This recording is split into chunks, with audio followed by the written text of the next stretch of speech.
Hi everyone, this is Jim. Welcome to this postmortem of my Blitz game number 557. I had the white pieces and started off with knight f3, introducing either the reti or the English, or sometimes it's just a way to get into a queen's pawn opening, queen's gambit, in a roundabout fashion. So put the knight out there immediately, see what black does. Black makes the most flexible reply, which is to also develop the knight. That's the way I play it myself. Of course, black could already stake a claim to the center with d5.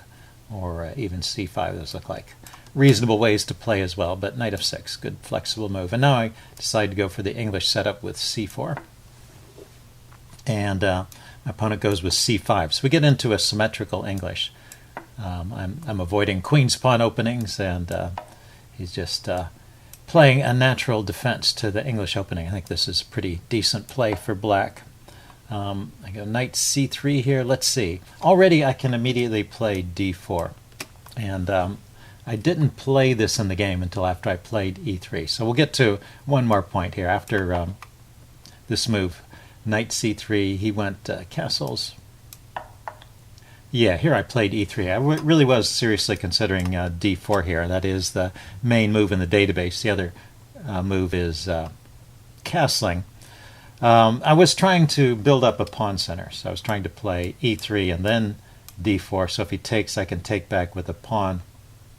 But in a case like that, as we'll see in the game, he's not obliged to take, whereas if you throw d4 up there immediately, black almost always exchanges right away, and you get a knight here on d4. And then you can later support that knight with e3 if you want to, and then if the knight trades off, then the pawn comes forward into the center, and that's the way to play it.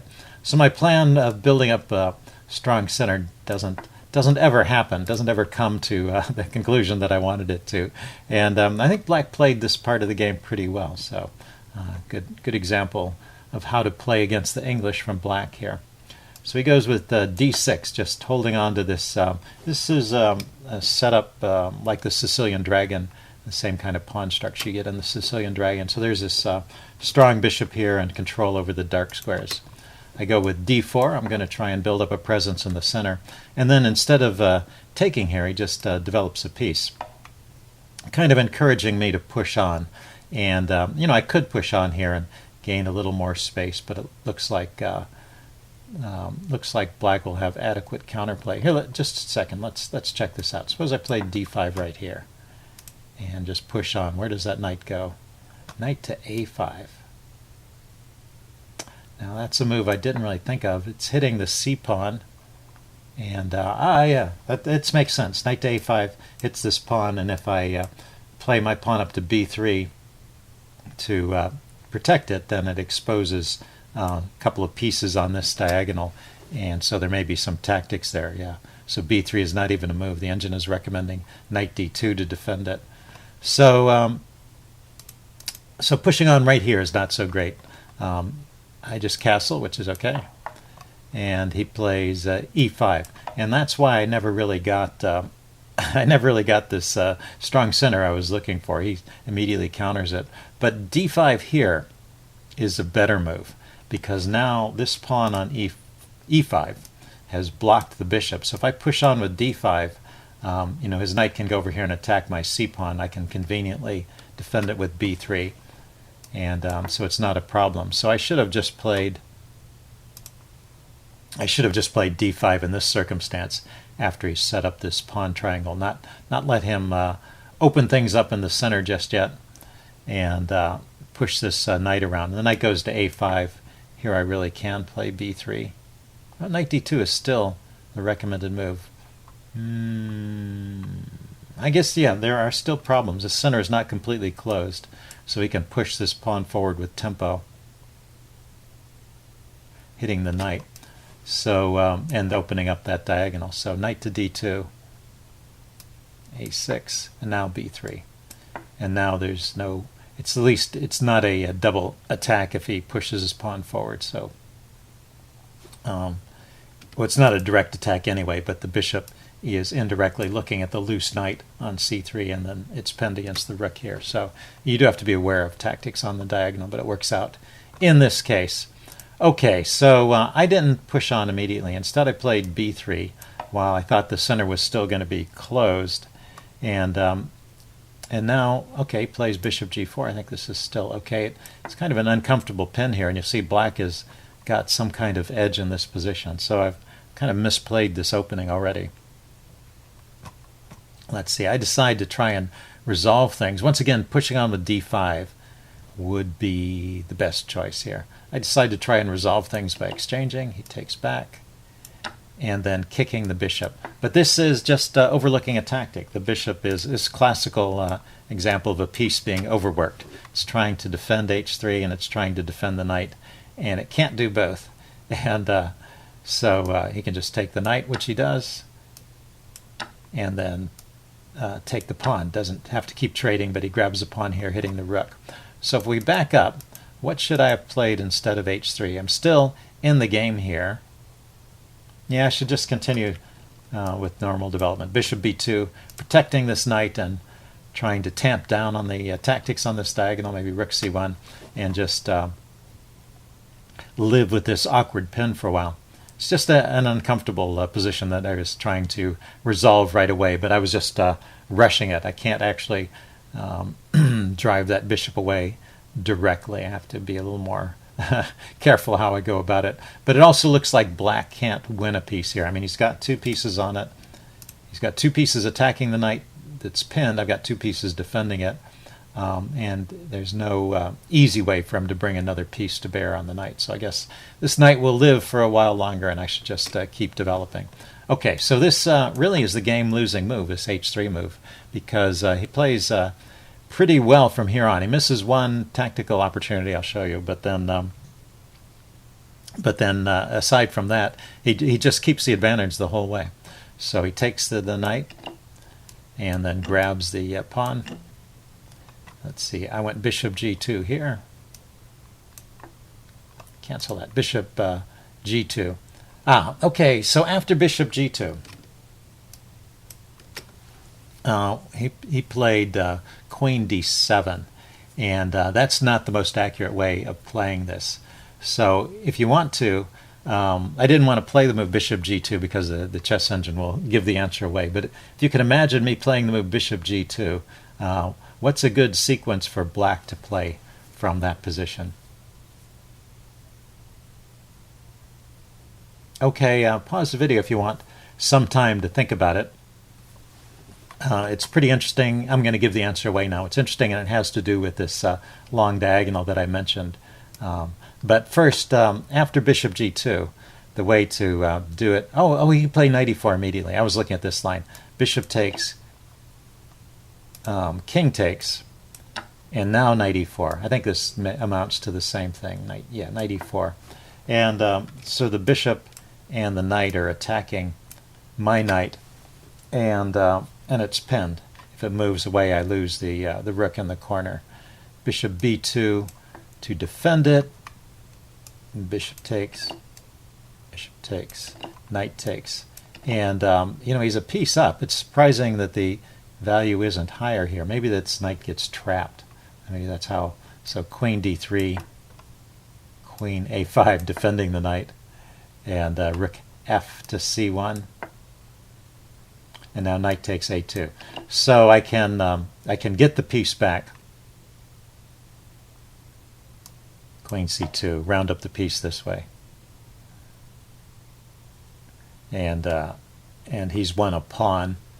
But anyway, that would be an interesting tactic. The line continues with knight b4 and a trade of queens as the best way for black to play here. That's the knight back here. The chess engine is good at spotting these long forcing continuations. But the basic idea in this position is the knight e4 tactic with the double attack on the pinned knight here. And you can either play knight e4 immediately or trade off the bishop first. I thought it was simpler to trade off the bishop because you always have to worry about the hanging bishop there. Anyway, he went to queen d7 defending his bishop, and that gives me time to play bishop b2. So he did miss that one tactic, but then you see he still has the advantage. He's won a pawn here, and he keeps an edge the rest of the way. He just builds up slowly. He doesn't take any big chances, and I have real trouble trying to get any kind of counterplay here. He goes rook f to 8. Good idea, putting pressure on the E file, pinning this pawn. I try to bring a rook over to the D file. You know, I have hopes of sinking a piece here and getting pressure against the backwards D pawn. So he trades out here. And then rook A to D8. Okay, he brings his rook over to defend along the D file. I get my knight to D5, get some trades. And, you know, this rook can't easily be chased away because his bishop is on a dark color. But he just trades out here, trades off that bishop, and goes into this heavy piece middle game. Nothing but rooks and queens. A pawn up, and I have some pressure against the backwards pawn. But overall, black still has the edge. Let's see, he goes for queen to c6. It's going to maneuver and try and chase this rook away. I go rook fd1, trying to support it. Rook e5, challenging that directly. And I kept looking for tactics, but they just weren't there. For example, queen takes here, pawn takes, and I can take the rook. But yeah, it's just not good. Let's go ahead and try this out, just out of curiosity. D takes e5. Rook takes, check. Oh, no, it's because the rook is pinned. That was the problem. Yeah, so I had some ideas like that, but I had noticed at the game the rook was pinned, so I can't continue with that. So I unpin, and he plays f6. Cancel that. What did he play? Oh, he took the rook now. The engine was suggesting f6, but when he takes the rook, then that tactic goes away. And then he plays his rook to e8. I try and get some more pressure on the d-pawn, bringing my and invading with my queen.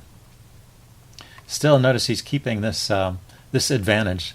He plays the correct move here, rook e6, hitting my queen, and I can't find a way in here that really does a whole lot. Queen d8 check is recommended. I just didn't see where the queen would go from there, and you see black still keeps an edge. So anyway, I played, instead of that, I played queen f4, dropping back and keeping an eye on the d-pawn, and he pushes forward with b5, another good move. You see it, another top choice of the engine, just undermining the support for my rook here. I push on with e4, defending it. He takes, get this exchange, and he pushes on with a5. Yeah, maybe not the most accurate move there, but still keeping an edge. Queen d2, piling up, and a4, just pushing that pawn forward. I was looking at it with the queen, and now I go with f4.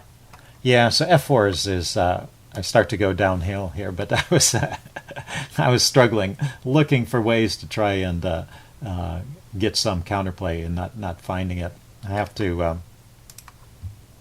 think about this pawn a little bit. I don't mind this pawn trade. If he takes, I take with the tempo on his queen. I might be okay after that. But he's not in a hurry to take that pawn, it seems. Anyway, I play f4, though. Yeah, the engine is saying just f3 defending that pawn is the way to best hold on for white. But I played f4, and now he goes h5. So maybe that wasn't best, too. What was the... oops, sorry about that. After before h5, he had a move here, queen b7,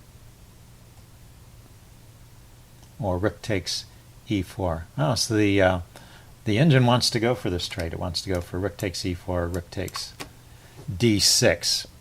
That's the second choice. The top choice is queen b7. Just want to see what the idea is. I guess it's got two ideas. It's keeping an eye indirectly on this e-pawn, and then it's also threatening to come in here. Yeah, I probably would have pushed on with e5. That was my intent. D takes, f takes, then queen b1 check, king up, and queen e4 check. Okay, so that's not a good square. So say the king goes to h2 as suggested, and rook to b6. Yeah, okay, now he's got some big threats here. We're coming down and skewering. So it's more than just being a pawn up. I've now opened my king up. That's the danger when you go for counterplay, is you do open yourself up. So he could have exploited that. Instead, he pushed on with h5. Still keeping an edge, though. Like I said, he played this pretty well all the way through. And I continued with my idea of trying to stir up some trouble, but it's just not working here. He takes the pawn. I played... yeah, I realized that taking back wasn't so great. I ended up not playing that. That was originally what I planned to do, was play that. And queen b7 again is a good move. I'm not sure why I changed my mind there, but anyway, I tried to stir up some trouble with this check, but this doesn't help a whole lot. And now he goes queen to... oh, it's my turn. I went queen to b2. I was trying to invade along the back rank here. So maybe that was the idea I spotted, giving up a pawn and trying to get counterplay on the... giving up another pawn and trying to get counterplay along the back.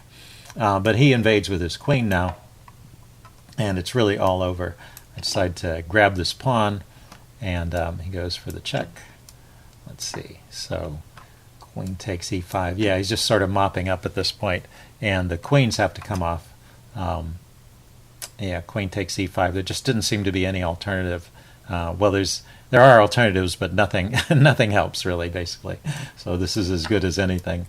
Although you do want to keep the force on in general when you have when you're down in material.